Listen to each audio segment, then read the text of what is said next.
como nós anunciamos aqui antes do intervalo, nós já estamos aqui com o Leandro Almeida, presidente do Sindipol, Sindicato dos Policiais Civis do Estado de Roraima, que está programada aí para o dia 10 de junho um movimento, uma paralisação na segurança pública aqui do Estado de Roraima. Aliás, deve ser um ato unificado, aí outras categorias também devem participar. O Leandro vai explicar para a gente já aqui, mas nós vamos tratar aqui principalmente em relação às reivindicações, né, ao que está aí reivindicando a categoria da segurança pública. Esse movimento aí envolvendo essa paralisação da segurança pública deve contar aí com a participação de policiais civis, de policiais penais também aqui do Estado de Roraima. Promete ser um grande movimento aí. Eu começo aqui a nossa entrevista perguntando do Leandro Almeida qual é a motivação por trás aí dessa paralisação geral programada aí para o dia 10 de junho já, né? Já tem data, envolvendo, Leandro, os sindicatos dos policiais civis penais aqui no Estado de Roraima. Bom dia e bem-vindo aqui ao Bom Dia Roraima.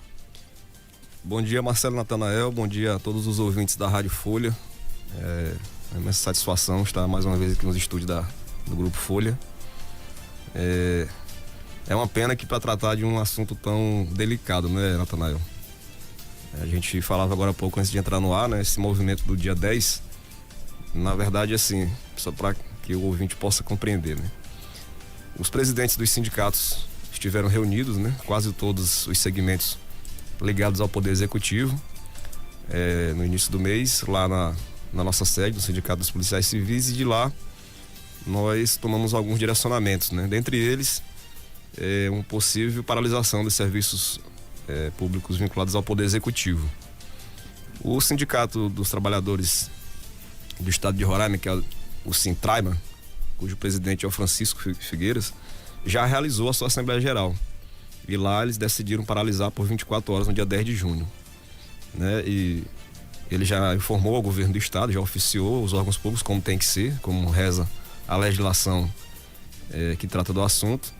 E a partir de então, os outros sindicatos, né? Cada um tem a sua autonomia, ninguém se vincula a ninguém, mas a ideia é que todos os sindicatos possam convocar suas assembleias gerais, obviamente aqueles que queiram, e definir por fazer um ato unificado. E a nossa ideia lá no Sindicato dos Policiais Civis, isso vai ser decidido em Assembleia Geral, não é o presidente que decide, mas a ideia que eu levarei para a Assembleia Geral é que a gente se una ao Sintraima, por enquanto, e faça parte desse movimento do dia 10 de junho. Para que o movimento ganhe até mais força, né? Um ato unificado envolvendo aí vários sindicatos que representam diversas categorias. Né? A gente não pode falar em 100%, né, Natanael? Porque nem todo mundo vai aderir, inclusive se for aprovado em Assembleia Geral, mas eu arrisco a dizer que pela reunião que nós tivemos lá, as categorias estarão todas representadas, né? Não dá para dizer não dá para dizer que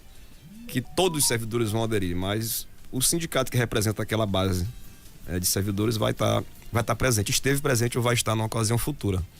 E aí preciso deixar claro, né, que isso, antes que o movimento desse seja colocado em pauta, a gente exaure todo tipo de diálogo que possa existir. Então nós oficiamos o governo do estado. A partir dessa reunião que tivemos com todos os presidentes, nós fizemos um ofício conjunto, enviamos ao Poder Executivo. Nesse ofício a gente faz um levantamento sobre a defasagem salarial decorrente da não revisão geral anual, que é um direito assegurado no inciso 10 do artigo 37 da Constituição Federal, assegurado a todos os servidores de um modo geral, mas que aqui em Roraima se tornou cultura jurídica, se dá ao Poder Judiciário, ao Ministério Público, à Defensoria, à própria Assembleia Legislativa, ao Ministério Público de Contas, enfim, a todos os poderes e órgãos com autonomia orçamentária, e deixar de fora os servidores do Poder Executivo. E aí a desculpa, a justificativa que não convence, é de que esses órgãos têm autonomia orçamentária. A autonomia orçamentária não é soberania orçamentária, né? O orçamento do Estado ele é um só. Não existe orçamento do Judiciário, orçamento do Ministério Público. Existe parcela do orçamento que é reservada àquele poder, àquele órgão, para que ele possa executar de acordo com a sua conveniência e oportunidade. Isso é autonomia.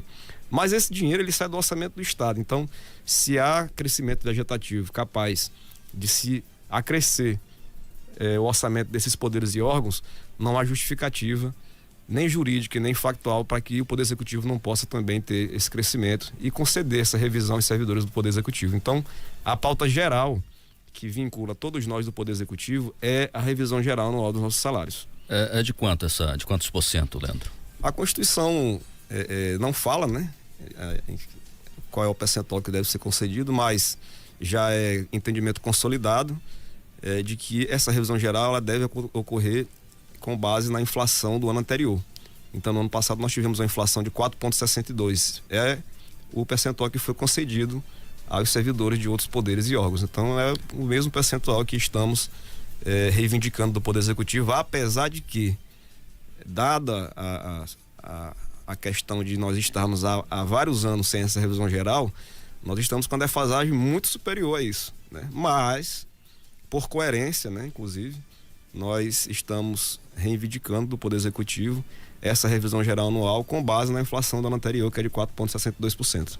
Certo, então já tem há vários anos que vocês não têm aí a concessão dessa revisão por parte do governo. Não é só desse agora, de outros anteriores também.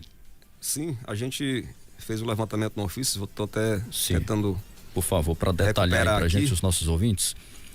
Mas a principal reivindicação é a questão da revisão, né? Geral mesmo. Além dessa da revisão, para os policiais civis que você representa, existe uma outra demanda?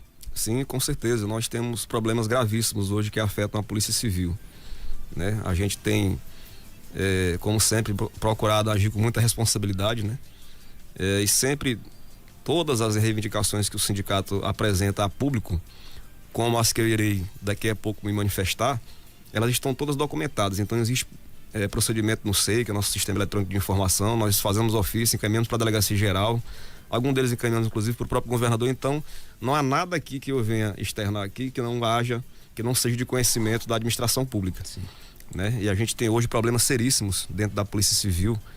Eu cito aqui o exemplo dos prédios, né, dos diversos prédios que eram para funcionar uma delegacia, funciona 3, 4, né, unidades policiais no único prédio. A verdade é que a Polícia Civil foi, ao longo de 2 décadas após a sua institucionalização, que é após o concurso, a Polícia Civil já existia antes disso, é claro, né? Com todo respeito aos nossos colegas do ex-território e até do pessoal que não era concursado, mas eu me refiro a esse período após concurso público. Então tem questão da infraestrutura também aí. Foi sucateada ao longo de 20 anos, né? Essa é a grande verdade. São 20 anos de encolhimento institucional. E é até uma pergunta que eu deixo aqui no ar para o ouvinte, né? Assim, a quem interessa esse sucateamento da Polícia Civil, né? A quem interessa esse encolhimento da Polícia Civil ao longo dessas 2 décadas, de 2004 para cá. São 20 anos, primeiro aspecto, 20 anos sem contratar nenhum policial civil. Então você imagina uma empresa, qualquer organização pública ou privada que passa 20 anos sem contratar ninguém. E ali pessoas, obviamente, com o decurso do tempo, morrem, se aposentam, né, pedem para sair por qualquer outro motivo, a instituição vai encolhendo. E aí nós ficamos 20 anos sem esse concurso. Quando o concurso vem, é para contratar 200 policiais. E aí num concurso cheio de problemas, né? Cheio de problema. O edital foi suspenso, o próprio certame foi suspenso. Nós, lá atrás, em razão dessas inúmeras dificuldades, chegamos inclusive a advogar em favor da suspensão, mas posteriormente entendemos que mesmo com essas dificuldades, dado esse lapso temporal gigante de 20 anos, acabamos, tá bom, deixa acontecer, né? Mas prova disso é que o concurso foi tendo várias dificuldades, é prova de que o edital foi mal elaborado. E aí, outra surpresa grande, a gente vê o concurso se desenrolar e no final a gente tem aí a perspectiva de se contratar apenas 205 policiais civis. Ainda não é o suficiente, Leandro? Claro que não, nós temos hoje quase 100 policiais civis em abono de permanência já. Esses servidores podem aposentar a qualquer momento. Eles já estão, quando o servidor está em abono de permanência, ele já preencheu todos os requisitos para requerer o seu benefício de aposentadoria. Então tem cerca de 100. Quase 100 já. Quase. Né? Alguns não se aposentaram ainda, diga-se de passagem, porque estamos com a promoção funcional em atraso. Qual é o efetivo hoje? Nós temos 740 e quase 750 policiais civis, aproximadamente. Todo mês aposenta um, às vezes, mês passado aposentaram 2, eu acho. Então não tem aqui zero, mas 750, não passa disso, né? E a gente tem aí, desses 750, quase 100 com abono de permanência e outros tantos que ainda não pediram abono porque pretendem se aposentar mesmo. Assim que sair a promoção funcional, que deveria ter saído em fevereiro, esses servidores devem ir para casa. Ou seja, esses 200 policiais que devem ingressar, devem ser nomeados logo em breve, até porque o curso de formação acabou de ser encerrado, talvez não cubra nem os policiais que irão aposentar daqui para frente. Né? Ou seja, espera-se um aumento do efetivo, né? Mas pelo que tu estás falando aqui, vai ser apenas uma recomposição daqueles que já estão saindo e talvez, como tu mesmo disseste... Não vai recompor, não. Nem não isso. Vai. Nós chegamos a ter aqui em Roraima, na época daquele concurso, quase 1.200 policiais civis na ativa, Natanael. Foi em julho de 2004, quando o curso de formação encerrou e todos nós tomamos posse. Né? É o único concurso que teve, não teve mais nenhum. Outras turmas chegaram a tomar posse posteriormente, porque sempre tem aqueles problemas judiciais, algumas pessoas conseguiram liminares, né? Algumas turmas fizeram curso de formação fora, em Mato Grosso, outros fizeram em Manaus, mas era turma pequena. A massa mesmo tomou posse em julho de 2004. Ali nós chegamos a ter quase 1.200 policiais civis efetivos. Aí você imagina, olha para trás e vê o tamanho da população que era em 2004, problema de imigração que nós não tínhamos em 2004. Deveria aumentar, diminuiu, né, o efetivo. E aí a gente cai de 1.200 para 700. Ou seja, a população, um encolhimento bem significativo. A população aumenta, a gente tem hoje um problema que se tornou permanente, que é a migração desordenada, descontrolada. E aí delegacias chegaram a fechar no interior, não chegaram? Fecharam, e assim, era outro fator que a gente fala e às vezes as pessoas não compreendem, e fica a imagem de como se a gente estivesse reclamando do aumento do efetivo da Polícia Militar, e não é, que isso fique bem claro. Nós aplaudimos as ações do governo que levaram ao aumento considerável do efetivo da Polícia Militar. A nossa crítica não é pelo aumento do efetivo da Polícia Militar, nossa crítica é em razão do não acompanhamento do efetivo da Polícia Civil, porque todas as ocorrências atendidas pela Polícia Militar, elas esbarram na Polícia Civil. Então, eu tive uma vez no município de Rorainópolis, para citar aqui um exemplo, onde eu fui lotado durante 5 anos, e lá fui informado mesmo. E aí chegam outros 40 novos policiais militares que vão reforçar o policiamento ostensivo, preventivo. Você imagina a quantidade assim, o percentual de acréscimo nas ocorrências policiais que esbarram naquela delegacia. E o nosso efetivo é o mesmo. Né? E aí o que acontece? O atendimento fica ruim, fica precário. A população, obviamente, nos enxerga com maus olhos, porque o atendimento não acontece. A ocorrência policial chega lá e passa 1, 2, 3, 4, 5, 6 meses sem haver andamento, porque não tem gente. Né? E aí a gente precisa explicar isso para o cidadão que está nos ouvindo agora, nos assistindo, que isso é consequência de uma política desastrosa em relação à Polícia Civil. E não é de agora, não é de 6 meses, de 1 ano, são 20 anos. Né? Não houve planejamento, não houve planejamento a curto, médio e longo prazo para a gente fazer frente a essa questão. E hoje a gente vê aí diversas investigações muito importantes, sensíveis demais, sem um andamento devido, sem atenção devida, porque nós não temos gente. E aí, então, paralelo a isso... Tudo isso vem comprometendo até as investigações aí cruciais para... Com certeza, nós temos hoje... Elucidação de crimes. Nós temos hoje, Natanael, fiz primeiro, né, pela ordem, fiz um ofício, mandei para a Delegacia Geral, reiterei esse ofício, solicitando que a Delegacia de Homicídios, o DHPP, que é um departamento que tem outras unidades policiais, mas a principal delas é a Delegacia de Homicídios, que estava até pouco tempo ali no prédio da Vila Roy, que era um prédio já cedido pela CESP. Sim. Ali é o prédio da Secretaria de Segurança Pública. Mas lá, no andar de cima, funcionava o DHPP, a DRF-VAT, a Delegacia de Roubos e Furto de Veículos, e a Corregedoria. Tudo em Salinhas ali. em salinhas, né? São delegacias, são unidades extremamente importantes, né? Eu não estou dizendo que as outras não sejam, né? Mas a gente sabe que há unidades mais sensíveis do que outras. Claro. Enfim, e aí você tem ali no térreo e no primeiro piso a Secretaria de Segurança e no segundo piso essas delegacias que eu acabei de citar. E aí a CESP entra em reforma, começam a quebrar, triturar, né? Arrancar tudo que se possa imaginar de fio, de conexão de internet, e lá em cima, por incrível que pareça, as delegacias funcionando. O cidadão que chegava ali, passava pela escada, a britadeira quebrando tudo ali, poeira, confusão que só vendo para crer. E assim, setores ali em cima trabalhando ali, atendendo as pessoas, passando ali, se desviando ali dos operadores ali, dos operários, dos pedreiros, com britadeira, quebrando tudo. E aí a gente vai lá, faz ofício, pede para tirar, né, imediatamente, que não era nem para ficar lá até a obra começar, a proteção antes, mas ficar, a gente vai lá, fui lá, fiz vídeo, denunciei. Deveriam ter alugado um outro prédio, né? Não é prédio próprio, é alugado também aquele. Ou é aquele prédio governo? Lá da CESP, ele é do governo. É do governo. Ele é do governo. Mas aí fica lá, como eu falava, né? Essa delegacia que é por se tratar de vidas, né? A gente diz que é importante porque teoricamente é o bem maior que nós temos, né? Juridicamente se diz que é a vida. Então, a delegacia de homicídio é uma delegacia muito sensível. Aí você vê a quantidade de agentes que tem lá, de delegados e de viaturas, é insuficiente para atender a alta demanda que nós temos, né? E aí, por último, vem racionamento de combustível, né? Que é um fantasma que a gente não via há muito tempo. Tá voltando essa questão aí do racionamento de combustível? Racionamento de combustível, né? Viaturas que circulam e tem que parar em determinado horário, né? Há um rodízio de policiais que se trabalha até certo tempo, depois pega a chave e passa para outro colega. Quanto a isso, não vejo nenhum problema, ninguém quer viatura para si, a viatura para o trabalho.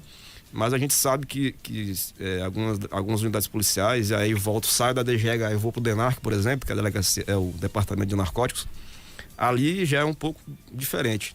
A investigação, de um modo geral, ela acontece o tempo inteiro, né? Então, o policial que trabalha no setor de investigação, ele tem que estar ali com equipamentos ao dispor dele, praticamente 24 horas, 7 dias por semana, né? E a gente também está sofrendo com racionamento de combustível nessas unidades. É uma falta de planejamento. A resposta que nos deram é que o contrato com a empresa que fornecia o combustível acabou e estão em tramitação para fazer um novo. E aí a pergunta que se faz é assim, até hilário isso, né? Não é nem motivo para a gente estar sorrindo.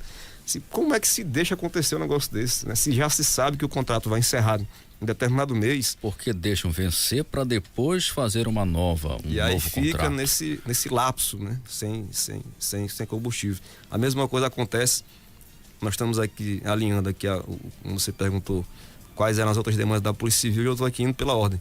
Nós temos a questão do lixo lá do Instituto de Medicina Legal, que é outro absurdo, né? O contrato para recolhimento de lixo hospitalar daquela unidade venceu no mês de outubro de 2023, Natanael. E como é que está sendo agora? A pessoa é responsável, o Departamento de Administração da Polícia Civil, não fez um outro contrato, não fez nada. Nós também oficiamos isso, mandamos ofício lá para a Polícia Civil. E a grande verdade o contrato venceu, e aí tem que fazer tudo do zero, né? Abrir contrato licitatório para se contratar uma empresa para recolher o lixo hospitalar. Enquanto isso, está lá o lixo acumulado nas dependências do IML. Aí você imagina, é um ambiente que já é insalubre por sua própria natureza, né? Ou seja, ali o odor ali é insuportável.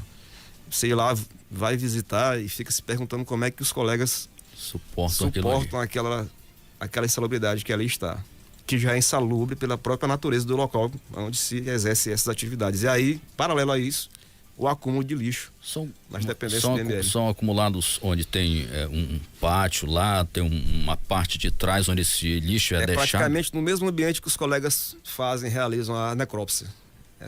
É surreal. Primeiro que é mais um sinal claro da falta de planejamento, né, de cuidado que se tem com a Polícia Civil. O IML é um local que tem reforma permanentemente. Não sei se vocês passam ali, quem passa ali vê que o tempo inteiro tem placa de reforma na frente do IML. Daí você vai lá dentro, tem gente lá o tempo inteiro mexendo, trocando uma cerâmica, uma torneira, pintando uma coisa. Eu não sei explicar, e não sei o que devo dar essa explicação, né? É a gestão.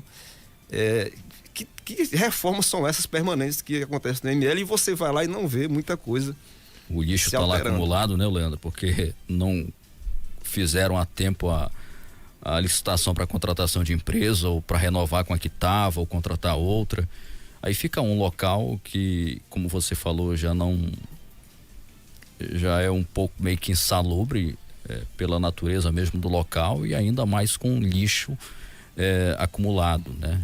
De um local como esse daí, que não deveria estar ali lixo acumulado, e sim sendo levado de forma adequada pro local aí de destino que tem que ser. A gente tem, a gente manda o ofício para lá e fica acompanhando, né? Como eu disse, a gente tem procurado agir com responsabilidade, né? E é nossa obrigação agir dessa forma. Os colegas às vezes não entendem, né? E eu compreendo essa pressa em resolver esses problemas, mas a gente procura seguir ali minimamente os prazos, né, estabelecidos pela legislação. Então a gente manda um expediente e aguarda ali entre 10, 15 até 20 dias para dar um tempo para poder a gestão, né, até nos responder de forma técnica e não dar aquela resposta invasiva.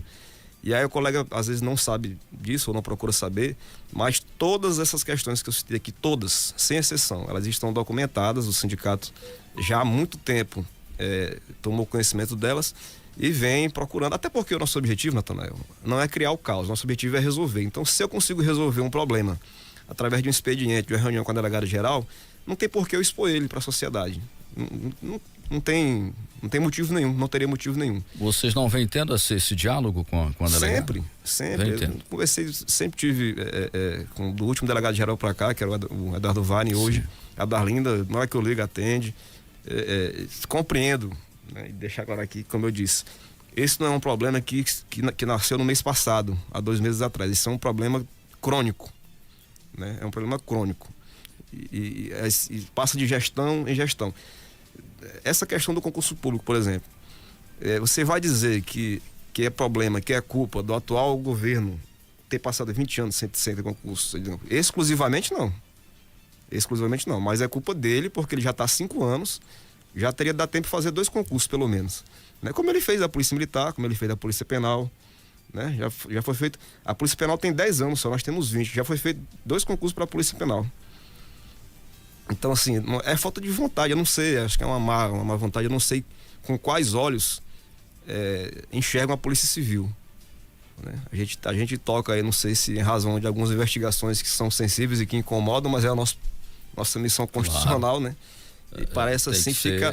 É um trabalho que tem que ser independente, né? Fica a impressão, eu não posso aqui afirmar categoricamente, mas a impressão que fica é que esse encolhimento, esse sucateamento, ele é intencional, não é obra do acaso. Parece assim que não, vamos sufocá-los, vamos diminuí-los, para que eles não tenham força ali para fazer o que devem fazer, que são obrigados a fazer por lei. É a impressão que fica. Desculpa aí que o desabafo, mas é a impressão que eu tenho de que muita gente que acompanha também tem essa mesma visão, porque não há outra explicação. Nós estamos conversando aqui com Leandro Almeida, presidente do Sindicato dos Policiais Civis do Estado de Roraima, falando aqui pra gente sobre o que está levando, né, a categoria a participar de uma paralisação geral no dia 10 de junho, envolvendo diversos sindicatos aqui do Estado de Roraima, que representam, né, servidores do Poder Executivo, e os policiais civis também, penais, que devem participar. E tem alguma resposta se a Polícia Militar deve participar ou não, Leandro? Ainda... Olha, Natanael, eu não posso falar, né? Não tenho autorização para falar em nome dos colegas militares, né? Aí eles têm lá uma associação, na verdade há mais de uma associação lá, né? Tem a associação de praças, tem a associação de oficiais, então não vou arriscar aqui a dar uma opinião em nome dos colegas, não cabe a mim, né? Eu acredito que oportunamente as entidades que representam... Há um alinhamento somente aí em questão da segurança entre a Polícia Civil e Penal. Isso, estive conversando com a Joana Dark, que é presidente do Sindicato dos Policiais Penais, e novamente é preciso esclarecer, não é a presidente que escolhe, que define isso, é a sua Assembleia Geral, mas conversávamos na semana passada e ela me disse que há sim o interesse de convocar essa Assembleia Geral para deliberar sobre o assunto. E a ideia dela, enquanto presidente do sindicato, volta a repetir para que não cause nenhum ruído. Não é ela que decide isso sozinha, é a Assembleia Geral, mas há uma ideia, pelo menos, de a categoria nos acompanhar e acompanhar outras categorias nesse movimento. Certo, tem uma questão aqui que inclusive é o Roberto Prado que pergunta com relação às progressões, o que podemos esperar? Ele pergunta aqui, Leandro. Tem essa questão das progressões, que deu até um ruído recentemente, né? A respeito disso, das progressões aí, como é que está essa situação? Nós temos, pela legislação que regula, né, a nossa promoção funcional ela ocorre a cada 5 anos. Né? O Estado ele tem 5 anos, Natanael, para se organizar, né, para se preparar, para que quando esse evento chegue, o Estado tenha todas as condições ali colocadas à mesa. Era para ser um momento de festa, né? Como acontece inclusive com os nossos colegas militares, né? Uma solenidade, uma formatura. Ao longo desses 20 anos, nós nunca tivemos uma solenidade de promoção, para você ter ideia. Porque todas as vezes que é para acontecer uma promoção da Polícia Civil, o Estado aparece com o argumento de que falta recurso, que teve uma época que porque a legislação eleitoral não permite. Enfim, são desculpas das mais variadas possíveis e a gente tem que ir lá se humilhar com o pires na mão. E é reunião, e é cafezinho, é água gelada, e a categoria em cima com razão. E a gente manda ofício, e adula. Assim, a gente não pode falar o que o coração tá cheio, mas é uma humilhação muito grande com os policiais civis. Né? É uma falta de respeito, uma falta de reconhecimento que o governo do estado tem nos dado em contrapartida ao serviço que prestamos para a sociedade. Como eu disse anteriormente, a nossa promoção deveria acontecer a cada 5 anos. Então, nós tomamos posse em julho de 2004, né? E aí, numa conta rápida, então é julho de 2024. Não, porque o nosso curso de formação, ele é contado como tempo de serviço. Não é eu que estou dizendo isso, não é o Natanael, é a lei complementar 055, estabelece que o curso de formação dos policiais civis é contado como tempo de efetivo policial, inclusive para a promoção funcional. Está lá expresso, não é nem interpretação, está expresso. Sendo assim, em fevereiro de 2024, nós completamos 20 anos de efetivo exercício policial. É nessa época que deveria acontecer a promoção funcional, a última das nossas carreiras funcionais. Colegas estavam já com as malas prontas para promover em fevereiro e curtir a sua merecida aposentadoria. Fevereiro veio, não aconteceu. Março, 0. Abril, nada. Maio até aqui também nada. E qual tem sido a justificativa do governo? Agora o governo nos aparece com a justificativa de que o Estado está desenquadrado na lei de responsabilidade fiscal, né? Essa é a principal justificativa. E a gente sabe, né? Até ontem mesmo eu trocava ali ideias com um internauta que veio num vídeo que eu fiz, onde eu afirmo ali categoricamente que o Estado já está enquadrado, né? E aí o internauta foi lá questionar, dizendo que não está enquadrado coisa nenhuma, que o Estado não pode dar promoção. Mas enfim, até aproveitar o gancho aqui. Primeiro aspecto, né? Há um precedente inclusive recente, agora já, acho que, salvo engano, em março desse ano, agora, recente, não tem mais do que 90 dias. Do Superior Tribunal de Justiça, né? Esse precedente é o tema 1075, ele é de recursos repetitivos, né? Que é quando há vários recursos em todo o território nacional tratando de uma mesma questão, a mesma causa de pedido, o mesmo pedido. Então, o tribunal ele suspende esses recursos e escolhe um como paradigma e toma uma decisão. Essa decisão vai se aplicar a todos no território nacional. No Supremo Tribunal Federal isso é chamado de repercussão geral. No STJ é o nome de recursos repetitivos. E o que o STJ decidiu nesse recurso? Que a progressão funcional, a promoção funcional de servidor público é um direito público subjetivo. E ela não está vinculada ao respeito ao teto de gastos imposto pela Lei de Responsabilidade Fiscal, que está no artigo 22 da LRF. O que o Judiciário diz? Olha, ainda que o Estado tenha ultrapassado o limite de gasto previsto na Lei de Responsabilidade Fiscal, a promoção do servidor público está assegurada.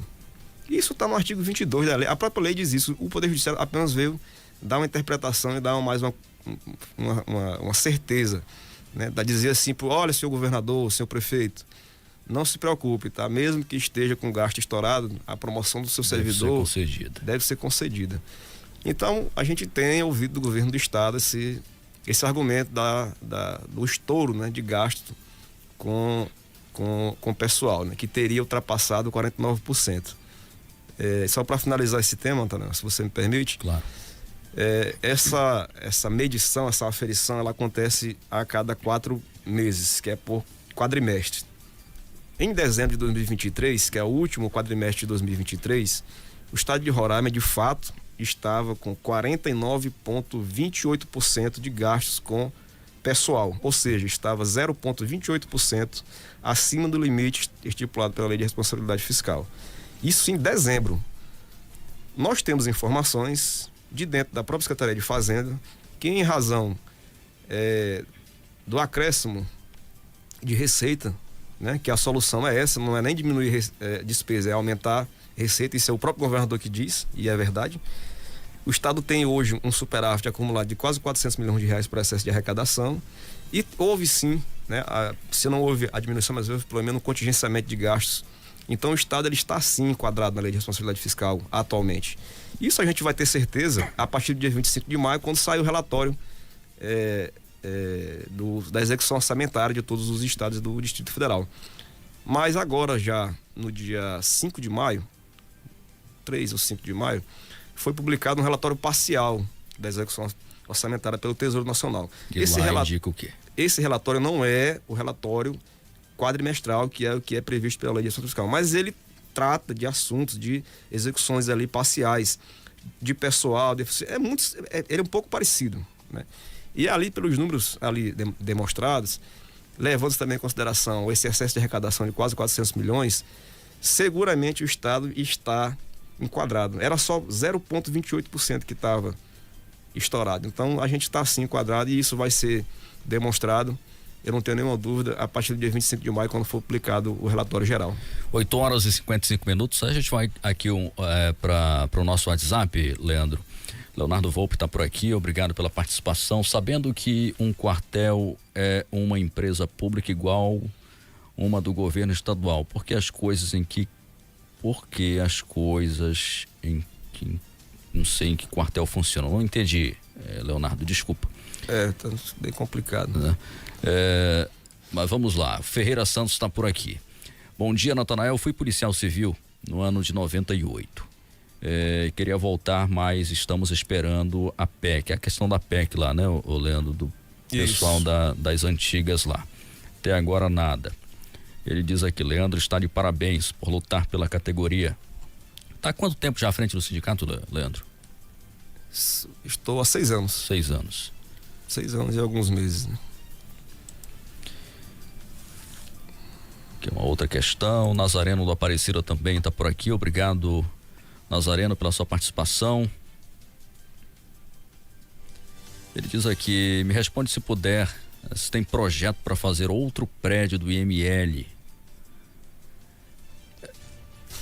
Na sua visão, há a necessidade de se ter um outro prédio do IML? Tem somente esse na capital ou tem algum no interior, Leandro? Tem um prédio que está... Perdoe pela ignorância, mas... Não acho que seja ignorância, não. A gente tem, por enquanto, só tem um. Né? Só esse aqui mesmo na capital. Há um prédio que já está construído, não sei se já está pronto para ser entregue, mas foi construído recentemente um prédio no município de Rorainópolis, né? Ali colado à delegacia, fica nos fundos da delegacia. E esse prédio é um prédio, eu não entrei lá dentro, mas por fora é um prédio pomposo, grande, gigante, inclusive, né? Para o tamanho. Não estou reclamando, tá? Que fique bem claro. Mas assim, destoa em relação ao prédio principal, que deveria ser o daqui de Boa Vista, né? Que é o que atende o estado inteiro.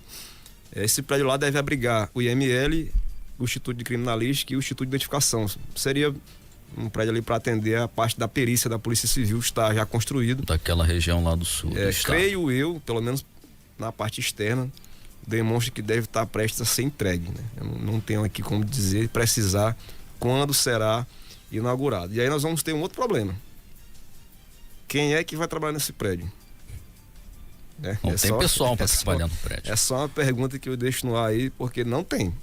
Hoje já é insuficiente o pessoal que está aqui nesse prédio, nesses 3 prédios daqui de Boa Vista, né? A quantidade nós temos hoje 7 auxiliares de perito, temos 14 auxiliares de necrópsia para atender a perícia e a necropsia do estado inteiro. É surreal, assim, são números surreais. E aí você vem o concurso, vamos contratar aqui mais 50 auxiliares, né? Mas a gente viu o concurso lá, foram ofertadas 2 vagas para auxiliar de necrópsia. Pouco. Aí a gente observa também, né, Leandro, questão de deslocamento, né? Uma dificuldade de deslocamento. Temos só esse prédio, temos só esse IML aqui na capital ainda funcionando. Aí acontecem os crimes no interior do estado e tem a questão da logística, né? E tem tudo isso também de questão de deslocamento, né? Da viatura do IML que tem que ir para fazer perícia, para remover o corpo, trazer tudo aqui para a capital. São problemas, Natanael, que, como eu disse, se arrastam, né, há 2 décadas. E aí talvez o ouvinte possa, ou até o colega mesmo, né, colega policial civil, filiado ao nosso sindicato, pode estar se perguntando, mas por que demorou tanto para falar disso? Por que estava calado? E assim, eu ouço esse tipo de questionamento e respondo com tranquilidade, sem titubear, né? Nós tivemos momentos já muito tensos, muito ácidos, né, entre o sindicato e a gestão da Polícia Civil. E os próprios colegas e a sociedade, eu acho que esperavam assim, será que eles não tentam conversar, dialogar? Será que eles não era melhor de tentar um outro meio? E é o que a gente buscou fazer. A gente já conhece um lado da moeda, né? Já conhecia. E aí fomos conhecer o outro lado, que é esse lado do diálogo, do ofício, tal, do expediente, que, diga-se de passagem, é racional, né? Você tem que tentar, antes de ir para o embate, resolver as coisas na diplomacia. E é o que temos buscado fazer nos últimos anos aí de gestão minha à frente do sindicato com os delegados gerais. A gente senta, reúne, a gente dá sugestão, dá opinião. A gente sabe, obviamente, que muita coisa foge, inclusive, do crivo do próprio delegado geral, porque são coisas macros, né? Por exemplo, a construção do IML. A gente vê propaganda, Boa Vista terá um novo IML, um novo Instituto de Criminalística e tal. E vão lá, limpam o terreno, cercam e de uma hora para outra para. O que foi acontecendo? Não, a empresa... Eu não vou nem falar aqui de detalhes porque não cabe a mim dar esse tipo de explicação. O fato é que não sai do papel. Você tem ideia, nem a própria Delegacia Geral tem uma casa. Nós temos 20 anos que fomos institucionalizados e a Delegacia Geral não tem um prédio, né? Ela funciona, foi cedido ali aquele conjunto dos executivos ali às margens do Rio Branco, no bairro Canarinho. Ali não foi feito para funcionar a polícia. Onde não tem estrutura. A cidade da Polícia Civil, né? Ali não tem estrutura nenhuma para a polícia, né? E lá dentro funcionam diversas delegacias, inclusive a gestão da Polícia Civil que está lá dentro. Cadê a Delegacia Geral? A gente viu aí, já desde o final da Anchieta ainda, projetos, e aí eu não sei se é em razão desse pensamento megalomaníaco, vamos fazer um complexo da Polícia Civil, um prédio de não sei quantos andares e tal, e não sai do papel. Eu fico pensando assim, será que não é melhor projetar algo menor, algo mais factível, algo mais atingível e fazer e sair do papel? A gente vê ali o comando da Polícia Militar ali na Praça das Águas, que é um prédio razoável, né? Acho que comporta, o comando da PM tá ali e foi feito, é o mais importante, foi feito, tá lá. E cadê a sede da Polícia Civil? Não tem, né? E aí a gente passa ali hoje na frente da Praça das Águas e não há uma só vez que eu passo ali eu não sinta raiva. O governo do estado, o governador doa aquilo que era a nossa identidade visual, né? A nossa identidade física, enfim. A Polícia Civil nasceu ali, naquele prédio ali em frente à Praça das Águas. Ali funcionava no anexo o primeiro DP, mas lá dentro era a sede da Polícia Civil. É um prédio feio, estava acabado porque foi tombado, nunca ninguém se importou de reformá-lo e ele chegou a ser tombado. O governador disse, eu vou dar esse prédio para o Ministério Público. E cedeu. E deu para o Ministério Público. E aí, o cara que dizia, não pode reformar, agora está lá reformando. Quer dizer, se o Ministério Público pode reformar, pode restaurar, por que não foi feito para a Polícia Civil? Né? Ali, aquele prédio, há história, há todo né? Cheio de histórias, de lendas que aconteceram ali, desde dos policiais que vieram antes da gente, depois da gente. E aí, diga-se de passagem, também é um local privilegiado, né? Está no centro da capital, né? Na frente da Praça das Águas. É um lugar ali que, se a nossa delegacia geral tivesse ali, a Polícia Civil, poderia ter, inclusive, ser aberto no final de semana para tirar foto ali na frente, né? Se transformar ali como a gente vê em outros estados, no Museu da Polícia, colocar viaturas antigas ali, mas não. Deram para o Ministério Público. E aí a gente segue desse jeito. Agora, como está a situação das condições aí de trabalho, Leandro, da Polícia Civil? A gente vem acompanhando alguns investimentos na segurança pública do estado de Roraima. Sobretudo Polícia Militar. Recentemente, acredito que a Polícia Civil também recebeu umas viaturas novas, né? Até ônibus da Polícia Civil tem agora.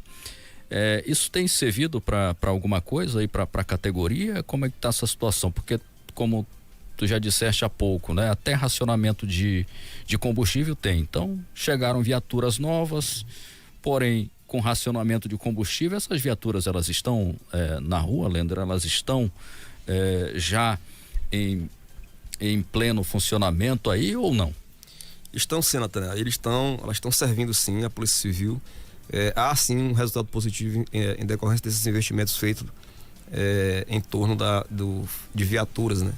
A gente não desconhece e não vai aqui de forma alguma esconder avanços que ocorreram nas forças de segurança pública, dentre elas a Polícia Civil, né? Nós tivemos recentemente a substituição de todo o acervo bélico da Polícia Civil. Todos os policiais civis de Roraima hoje contam com arma nova.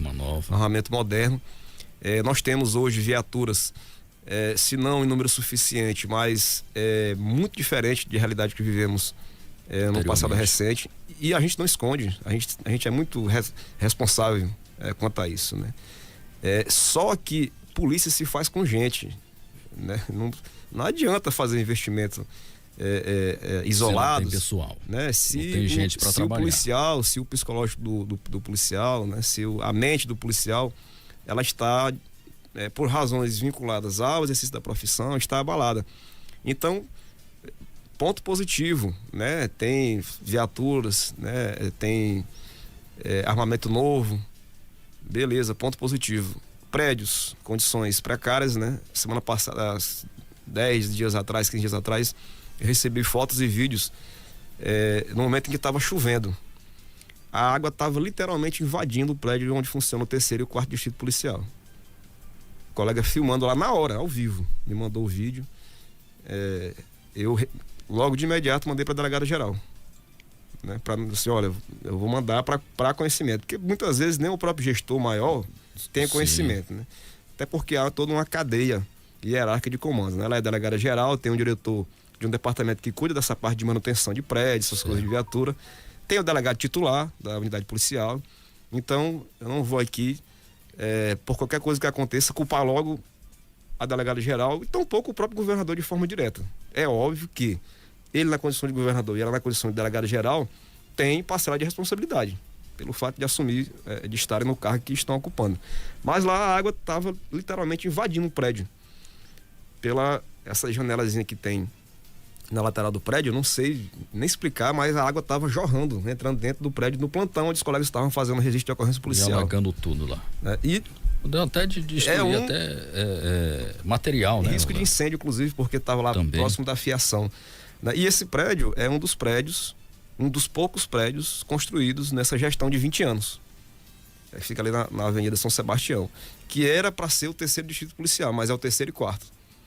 Pois é, porque o 4º tiraram lá da Avenida Nazaré Filgueiras, né? E nunca mais construíram ali. É mais uma ação desastrada. Eu pensei que nem existisse mais, então tá lá na São Sebastião, junto com o 3º. Tá no prédio junto com o 3º DP. A delegacia que funcionava na Avenida Nazaré Filgueiras, era o 4º distrito policial, onde eu fui lotado, inclusive, saí de lá para vir pro sindicato, é meu último local de lotação. O prédio, de fato, não era um prédio moderno, né? Pomposo, com vidraça, que muitas pessoas, alguns gestores, eles querem investir nisso, né? E eu não sou contra, mas assim, se a gente não tem nem o básico, para que querer o visual, né? O luxuoso. Aquele prédio, ele tinha acabado de ser reformado, Natanael, aquele prédio do 4º DP, quando ele foi demolido. Foi demolido a pretexto de se fazer um novo quarto distrito policial. E aí tu pode se perguntar, mas por que a pressa em demolir? Porque diziam na época, disseram pra gente que um recurso de uma emenda parlamentar ia ser perdido se a fiscalização da Caixa viesse e o prédio estivesse em pé.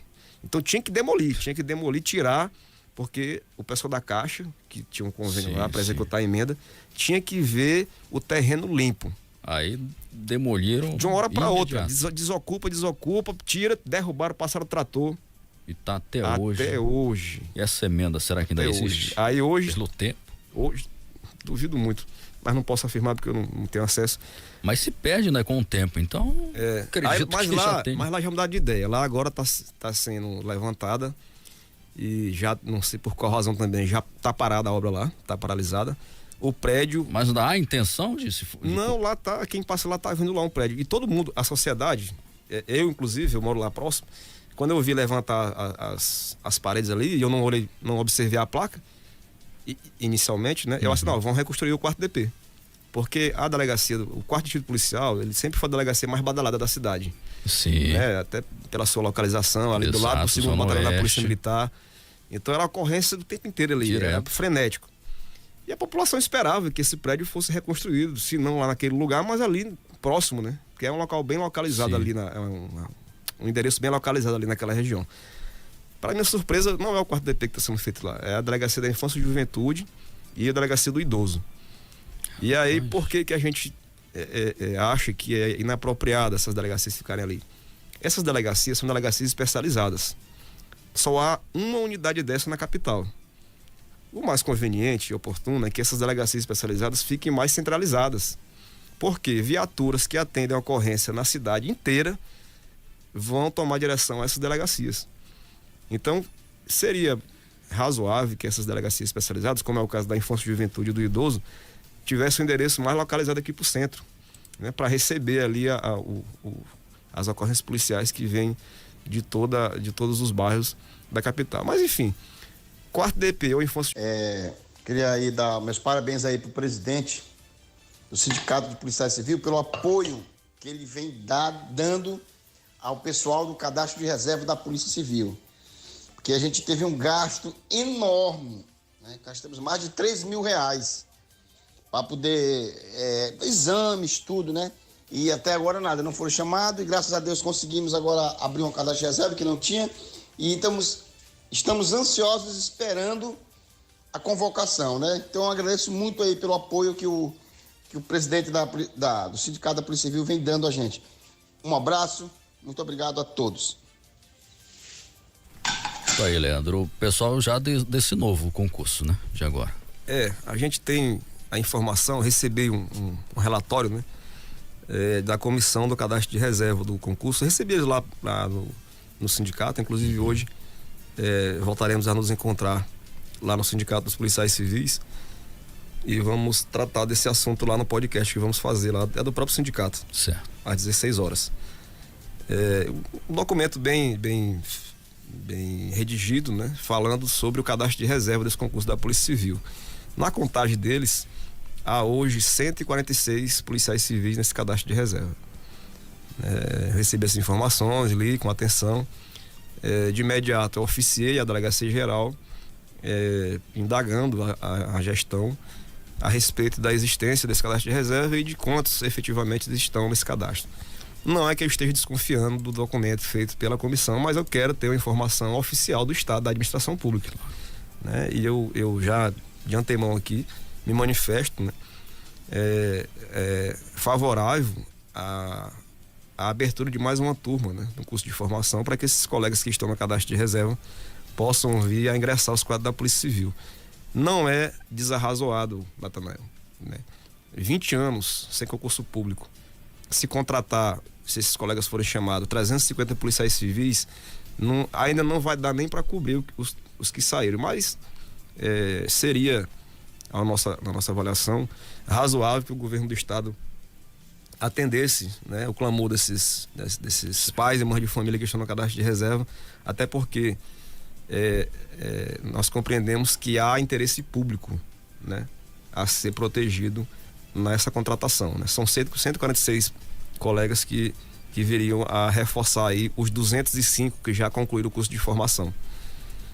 Considerando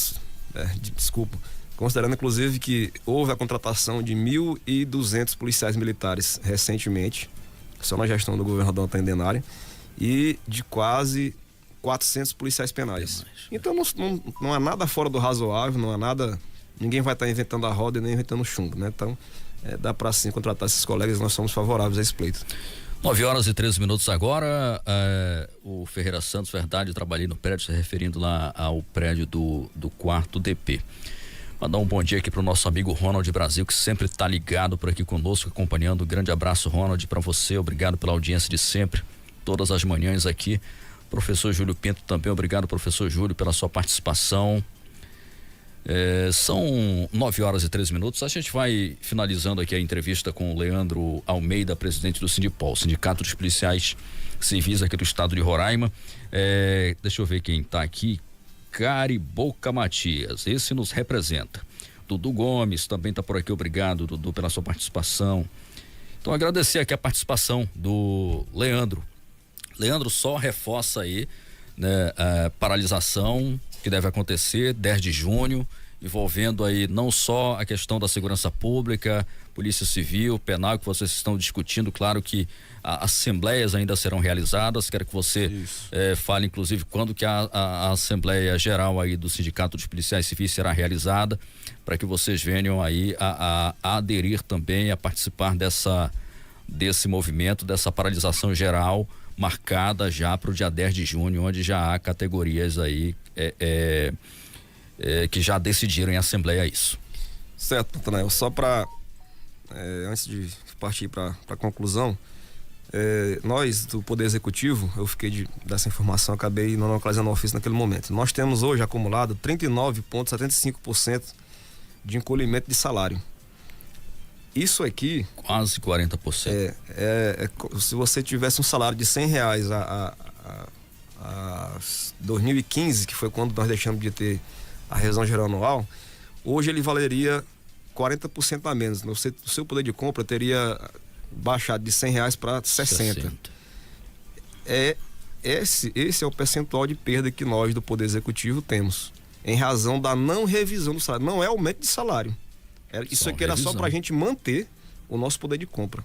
39,75%. No governo Denari, nós tivemos duas revisões gerais anuais. Uma de 11% em 2022. Aí foi para todo mundo, né? Que é o que a gente está buscando agora de novo, né? Uhum. Foi a revisão linear para todos os servidores do Poder Executivo, certo, de 11%. E a de 2023, que ficou em 5,79%. Porém, não também para todo mundo. Atingiu, então, também todo mundo do Poder Executivo. Então foram as duas revisões gerais ocorridas no atual governo do governador Antônio Denari. Então, 2022, 2023, agora há uma reivindicação para que a de 2024 também seja dada. Isso, que como já foi, né, concedida para servidores de outros poderes e órgãos. Então, essa aqui é a pauta que une os servidores do Poder Executivo, é essa defasagem, esse encolhimento de salário aí em decorrência da não concessão das revisões gerais anuais. E aí, para reforçar, o Sindicato dos Trabalhadores dos Servidores do Estado de Roraima, que é do Sintrama, já realizou a sua Assembleia Geral, né? Obtive essa informação com o Francisco, e lá se decidiu por uma paralisação de 24 horas no dia 10 de junho. O Sindicato dos Policiais Civis vai realizar a sua Assembleia Geral no dia 31 de maio, né? E aí já explicando aqui por que esse lapso temporal, porque do dia 25 de maio deve sair o relatório do Tesouro Nacional em torno da execução orçamentária do primeiro quadrimestre. Lá para o dia 30, o Estado de Roraima deve lançar o seu relatório geral aqui. Então, por prudência, né, a gente quer esperar esses relatórios. Nós queremos ir para a Assembleia Geral com esses relatórios em mãos. Para apresentar para a categoria, né, se melhorou, se piorou. Então, dia 31, a gente deve sim apresentar aí como pauta, uma das pautas, a adesão ao movimento de paralisação aí de 24 horas dos nossos serviços. Obrigado, Leandro, pela participação aqui. Qualquer novidade é só trazer aqui pra gente.